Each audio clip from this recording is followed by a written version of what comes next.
ఉన్నాడు కదా, అంబేద్కర్ ఏం చెప్పాడు, పేపక్ష కదా.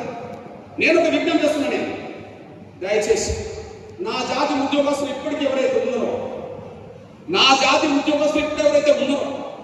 రేపు వర్గీకరణ ఫలాలు పొందుతూ ఉద్యోగస్తులు ఎవరైతే అవుతారో వాళ్ళందరూ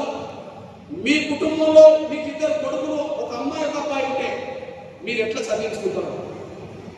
మీ కుటుంబంలో ఒక ముగ్గురు ఉంటే ఎట్లా చదివించుకుంటారో, మీరు ముగ్గురున్న మీ ఇంట్లో ముగ్గురు పిల్లలు ఉంటే ఇంకో మన పేద వర్గాల మాదిగ బిడ్డను మీరు అడాప్ట్ చేసుకుని వాళ్ళని చదివించండి. వాళ్ళ బిడ్డలు మీ ఇంట్లో ఒకరు ఉంటే ఇంకో పేద బిడ్డను అడాప్ట్ చేసుకోరు, మీ ఇంట్లో ఇద్దరు ఉంటే మూడో బిడ్డను మీరు పంపించుకోరు, మీ ఇంట్లో ముగ్గురు ఉంటే నాలుగో బిడ్డను మీరు పంపించుకోరు. గది నా జాతి ఉద్యోగం చేయగలిగితే రాబోయే 10 ఏళ్ళలో మన జాతి బిడ్డలు స్థానం పోతారని